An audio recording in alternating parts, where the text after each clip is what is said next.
Hi everybody, my name is Jasmine Sandoval. I'm the Associated Student President. Thank you all for being here. I don't know if they want to, if the other presenters would like to introduce themselves. Hi, I'm Dr. Lisa Castellino. I'm with the Office of Institutional Effectiveness. I'm Maddie Haller, and I'm the graduate representative for Associated Students. Amber Blakesley in the University Budget Office. Thank you. All right. So we are having this forum today because as your Associated Student President, I sit on the Student Success Alliance Committee, or SSA. This committee was formed in fall 2017 as a working group to provide guidance, expertise, and recommendations regarding the Graduation Initiative 2025. So the Graduation Initiative 2025 is California State University's initiative to increase graduation rates for all CSU students while eliminating opportunity and achievement gaps by the year 2025. The CSU system enrolls more ethnically, economically, and academically diverse students in the nation. So this initiative will help close those equity gaps between underrepresented and marginalized students. And the SSA also evaluates the new 5-year strategic enrollment plan that aligns with GI 2025 by focusing on increasing recruitment and retention of HSU students. I sit as the student representative, but Alex Agnetti is the provost. He chairs it, and so does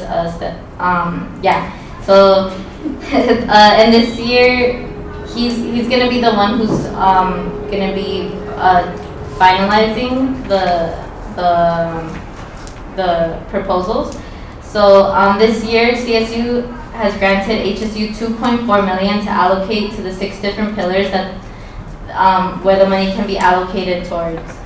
About $1 million of that has already been allocated to tenured faculty and base funding for the Cultural Centers for Academic Excellence, RAMP, and the Learning Center. $1.4 million is still left to allocate for this year, and the deadline to submit final proposals to Provost Agnetti is November 14th. I want to be transparent and informative as possible. So this forum is to harvest and gather your collective voice in regards to where the remaining money should be spent this year and the years to come, as the money is ongoing until the year 2025.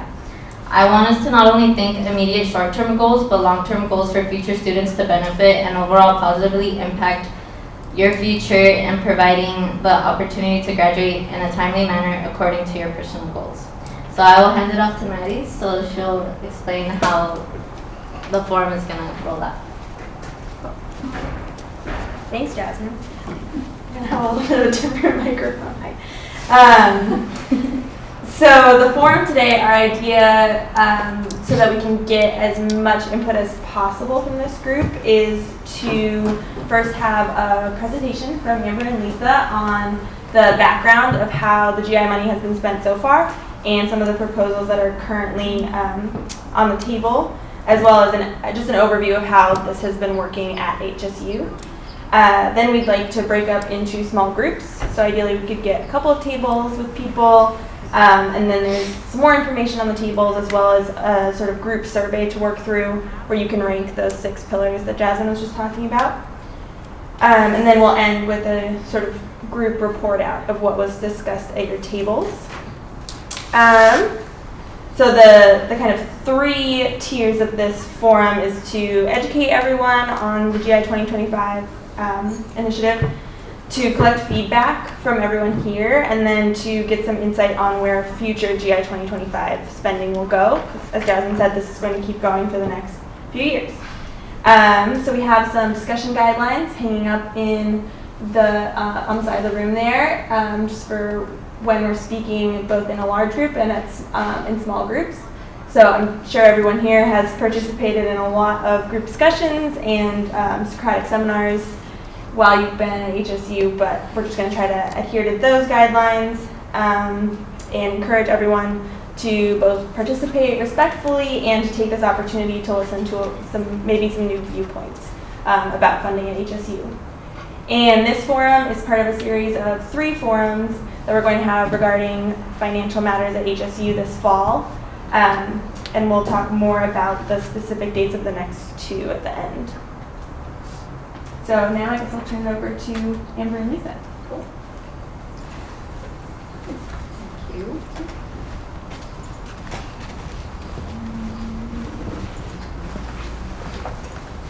We good? I was going to put down this. That's probably a good idea. Afternoon, everyone. Really? Come on now. Afternoon, everyone. Thank you.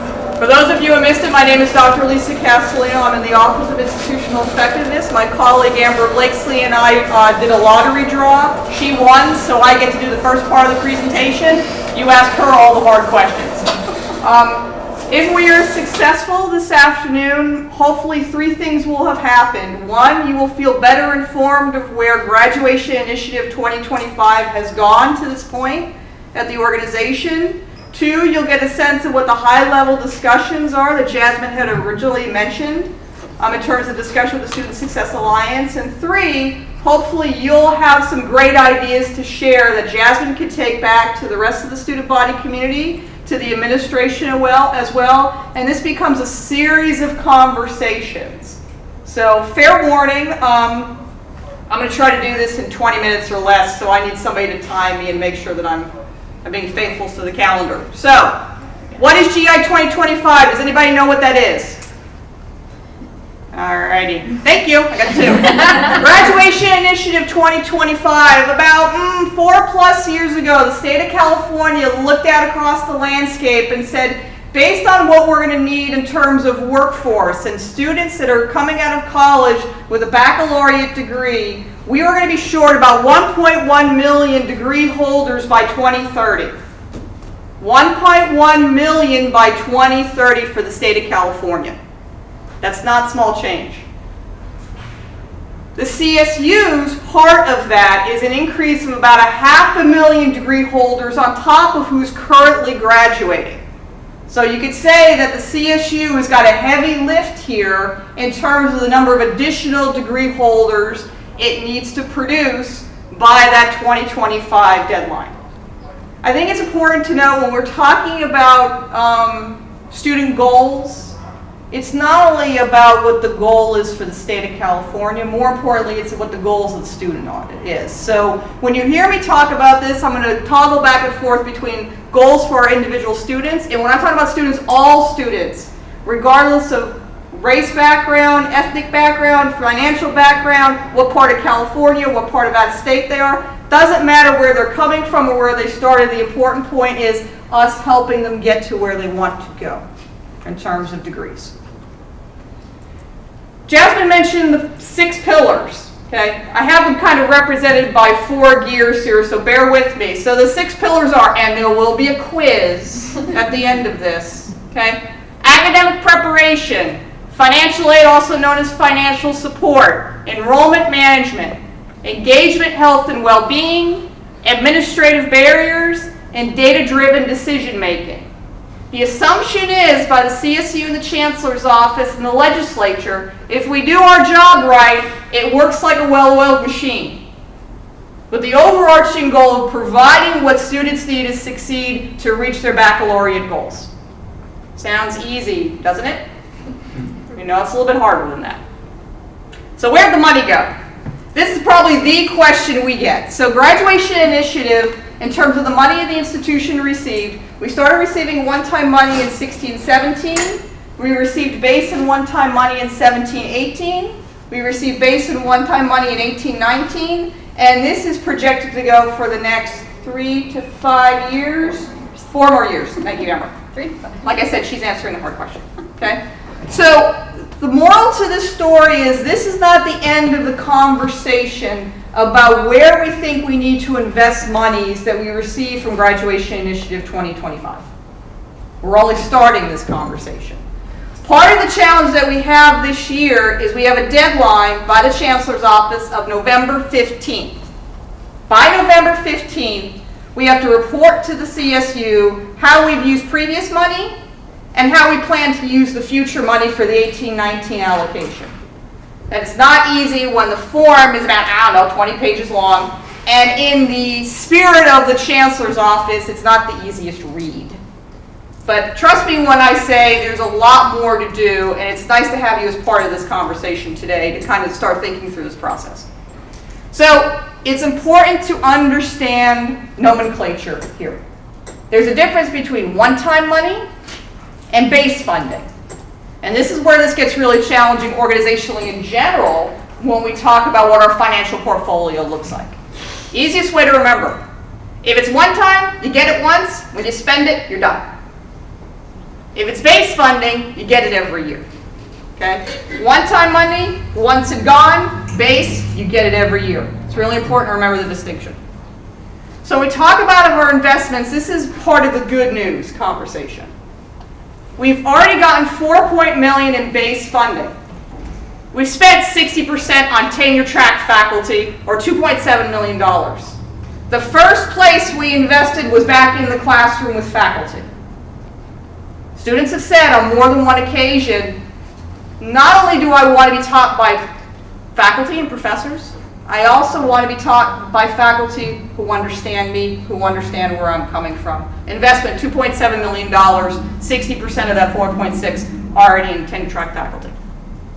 We've also base funded in, and Jasmine alluded to this in her introduction, retention through academic mentoring. How many of you know about RAMP or a mentor or a mentee? Cool.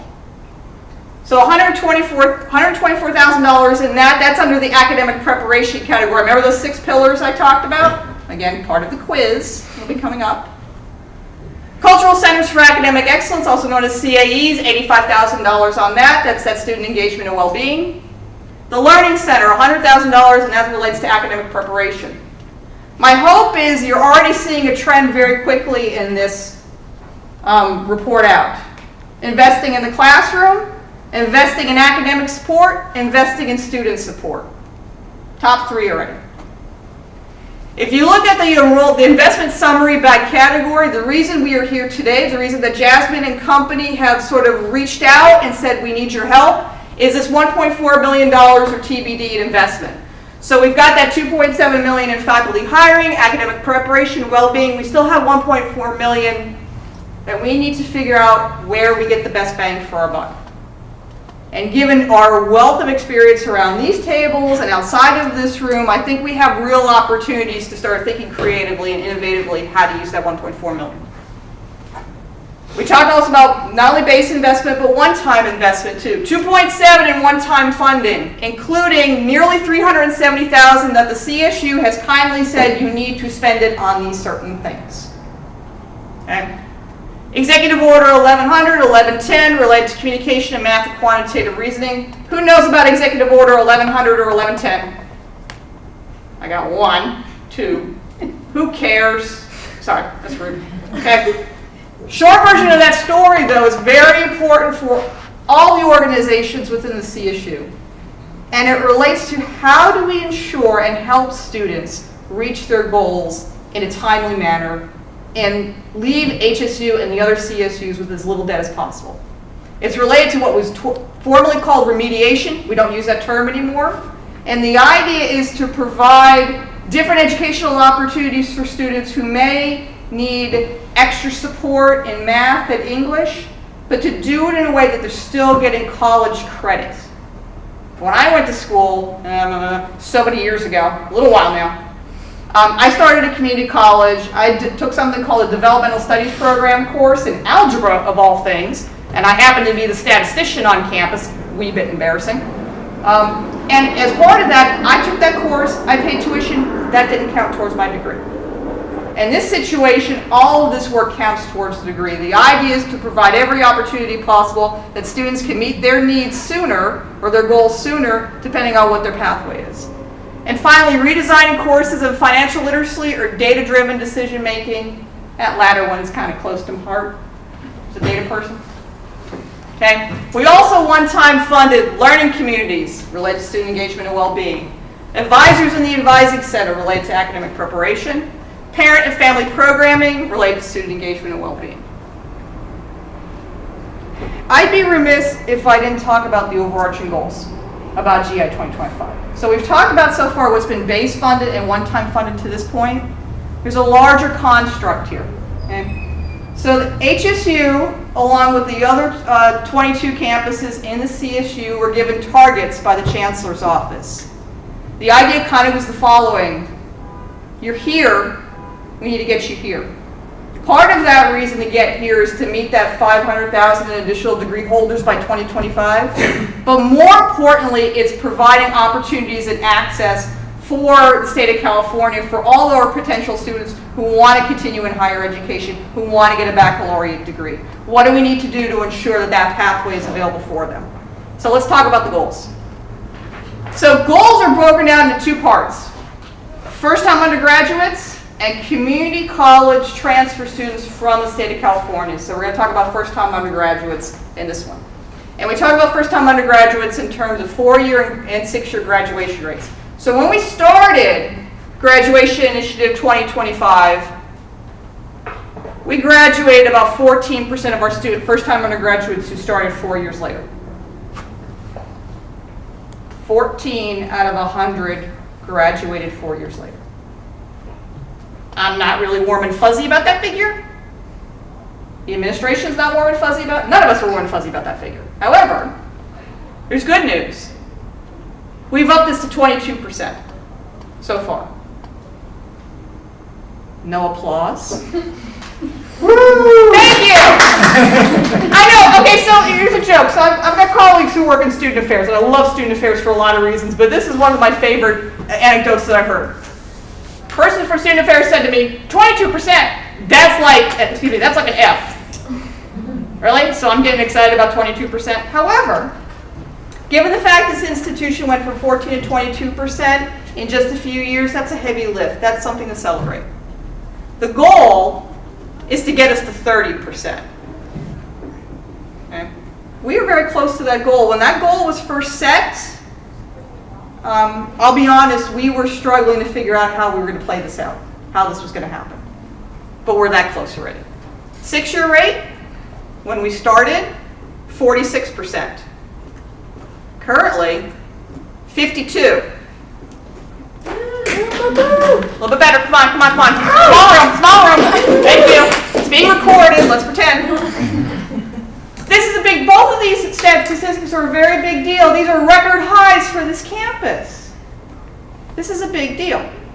We're trying to get to 56%. We're very close. For an institution like Humboldt, okay, we talk about how unique we are. We talk about Redwood Curtain. We talk about rural. We talk about slightly isolated. Okay, a little bit isolated. I've driven 101. It's horrible.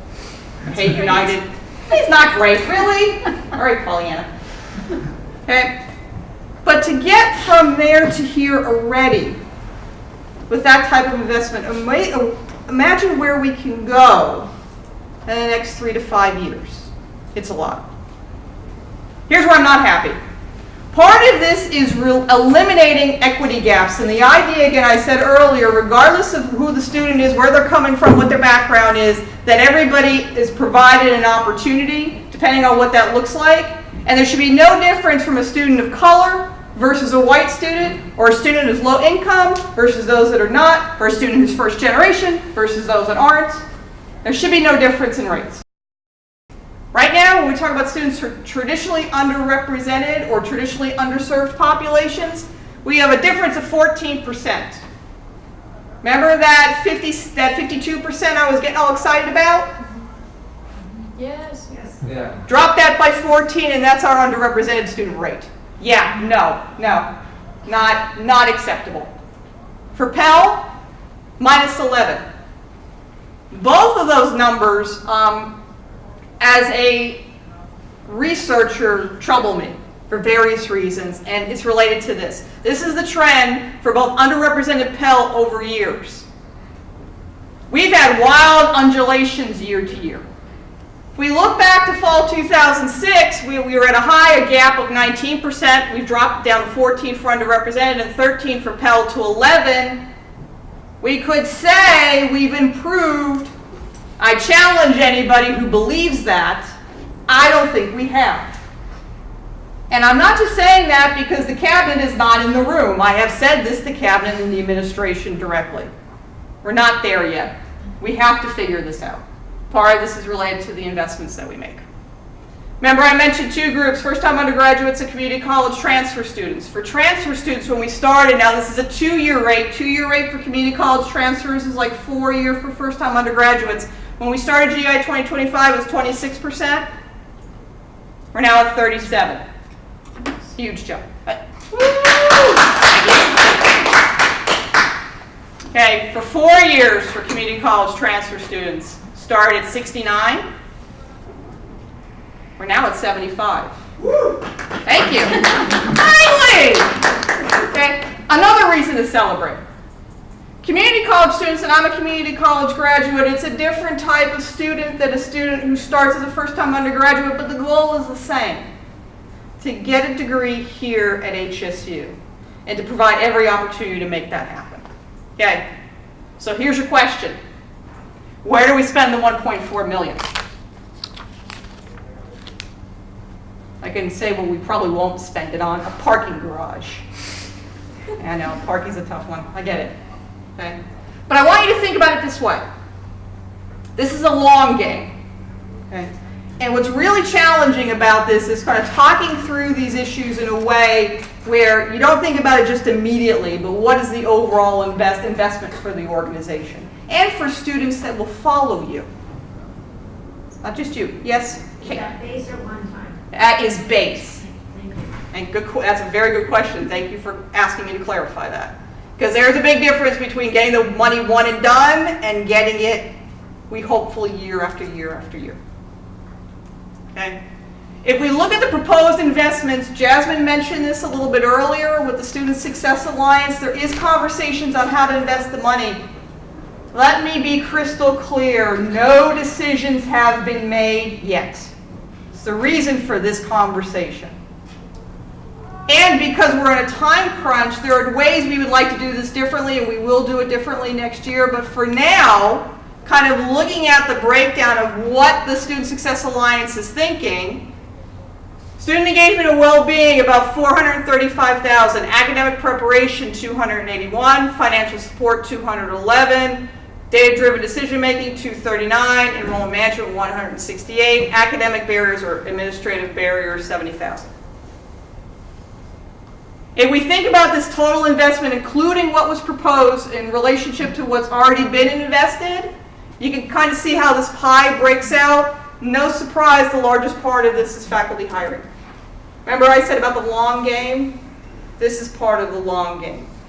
To ensure as low as we reasonably can student-faculty ratio, to provide students with the opportunity to have one-on-one support with faculty, to provide undergraduate research opportunities, ensuring that you have an adequate faculty workforce is incredibly important. But these other pieces are important too as well. Okay, so it's about that balance. I'm going back to this question. Where would you spend the $1.4 million?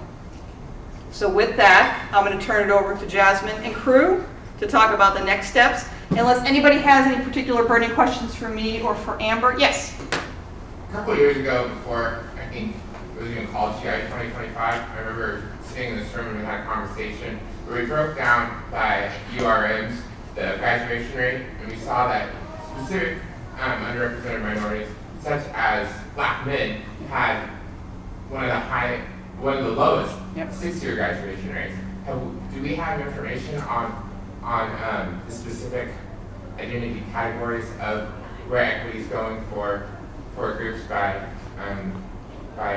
gender and race? We do. Are there any that are outperforming or underperforming? So, okay, two things. One, housekeeping on if you go to ie.humboldt.edu and look under the quote-unquote Got Data tab, under there you'll see all the retention and graduation data that hasn't broken out by year, by category. So if you want to get into the weeds of it, feel free, and please feel free to contact me, lisa@humboldt.edu. To directly answer your question though, if a student happens to be female, white, not first generation, they have one of the highest graduation rates. If they're male, African American, and Pell eligible, meaning low income, one of the lowest.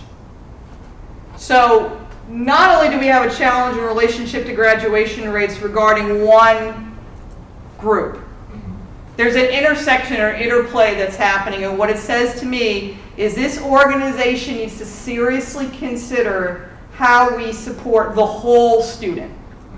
Not just from an academic perspective, not just from a social perspective, not just from a financial perspective. These things interrelate.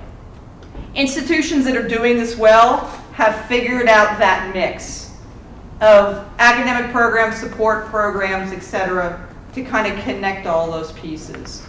I would say we have what I would describe as pockets of excellence. WAS said that in our report for reaffirmation. To do it systemic to scale, we haven't figured out yet. Thank you for that question. That's a great one. Anybody else?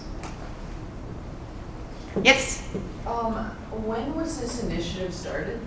16, 17. So I want to say the fall of 16, but it might have been the spring of 17. It started with one-time funding. We didn't start talking about base funding until 17, 18. And you can watch me slowly walk closer to my colleague to make sure that I didn't get that wrong. So 16, 17. How much have students participated in this initiative? Yeah, that's a great question. I don't have a direct answer to that. I think we get better every year.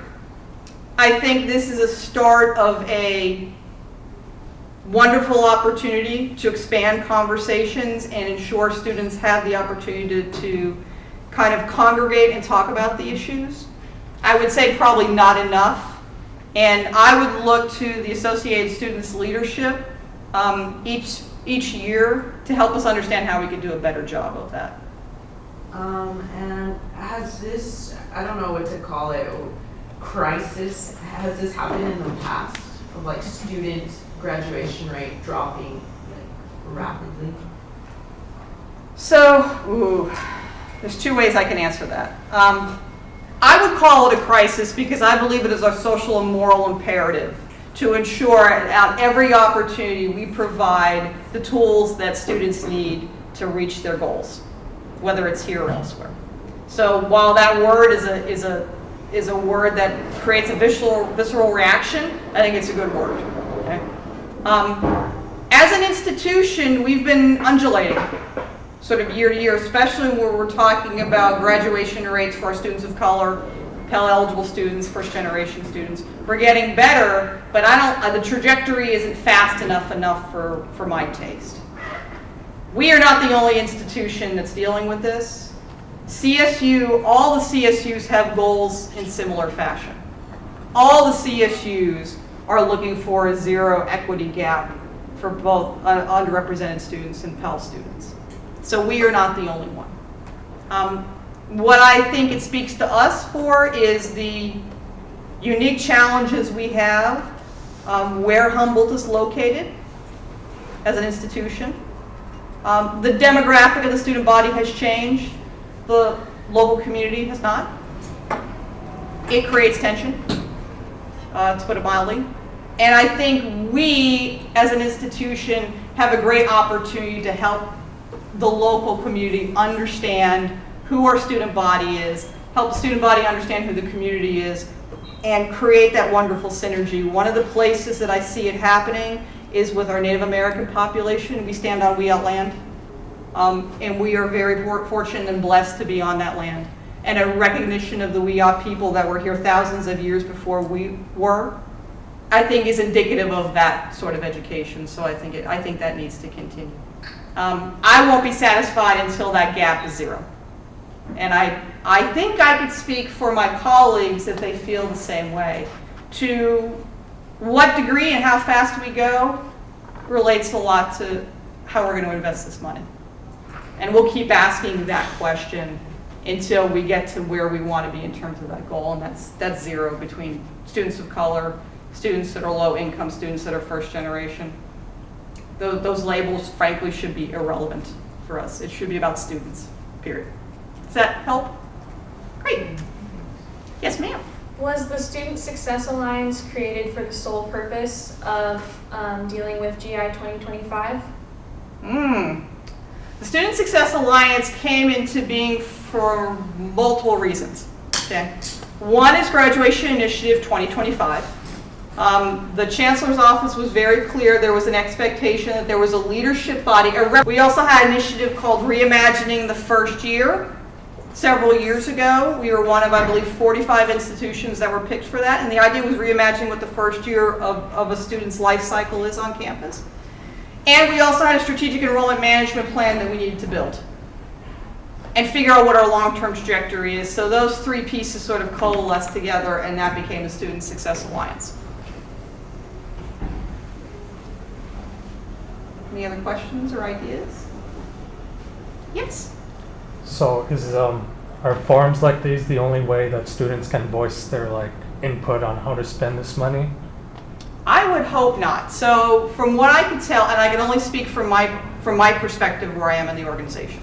I know there is a Graduation Initiative 2025 and a Student Success Alliance website.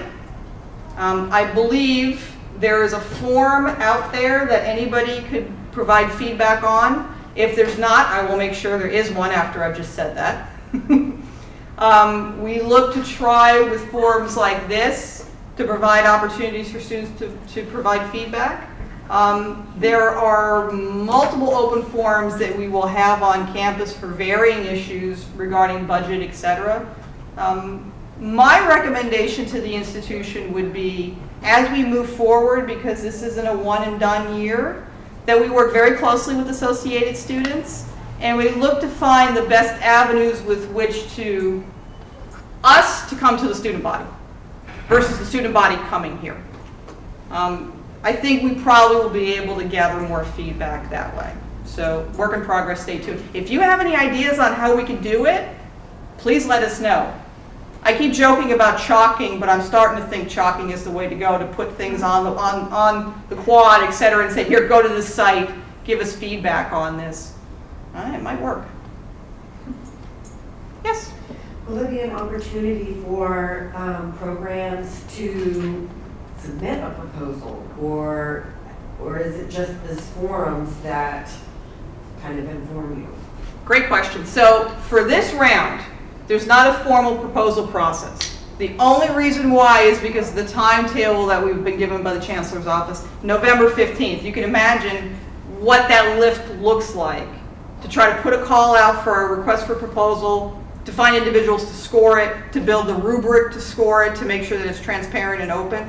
However, for next year, and the Student Success Alliance is already talking about what this looks like, to provide an opportunity early on for an open call. Just like budget calls or RFPs for different external agencies have guardrails around them. It's like we're looking at this particular issue. The same thing probably will happen, and the Chancellor's Office has already provided us those guardrails with those 6 pillars. So that happened more like in spring for 1920 kind of? Good question. I'm thinking it might be spring, it might be early fall. It kind of depends on when the budget, when it lands. We can roughly assume, again, I'm looking at my colleague, somewhere around 2 to 2.3 million. Assume at least a third of that will go to faculty hires. Assume a certain proportion may go to long-term budget initiatives like health and well-being for students. So of the rest of that base funding that's available that hasn't been earmarked, I could see sort of an open call related to that. If you're interested in thinking about how that base funding can help your particular programs, think about it related to the 6 pillars. And if you can connect that to 6 pillars, and bonus, if you could provide evidence of why you think that's going to work. That's going to be incredibly helpful, because one of the things that we're going to have to do for all of this is show evidence that it's actually working. So the question earlier about graduation rates for students of color and by gender are the kind of questions that we need to continue to ask ourselves, because at the end of the day, if the needle is not moving, then we have to figure out what we need to do to make that needle move in the direction that we want it to. Sure. Sorrel. Yay! Yay! Hey, I was wondering, Have you done the data analysis of students employed in the campus and their graduation rates as opposed to not employed at the campus? Started to, Okay. in progress. Results are promising. I'll put it that way. Thank you. Anything else? Well, cool. All right, thank you very much for your time and attention this afternoon. I'll turn it back over to Jasmine and company. Thank you. Cool. Well, I guess our next part, I think we were interested in getting some feedback. If anyone has any immediate questions for Jasmine, now would maybe be a good time. And otherwise, if you could all maybe move to the front couple of tables, that would be nice. We have this purple form that we were hoping to get feedback on. It lists the 6 pillars on the front and asks for you to rank how you would want to prioritize those pillars. And then on the back, there's some space to write specific ideas, which Jasmine can then take to the Student Success Alliance. Oh, this Yeah. is for the table? Yes. So any more feedback or questions? If not, we'll just get started on small group discussions. I guess we'll start on the small group discussions.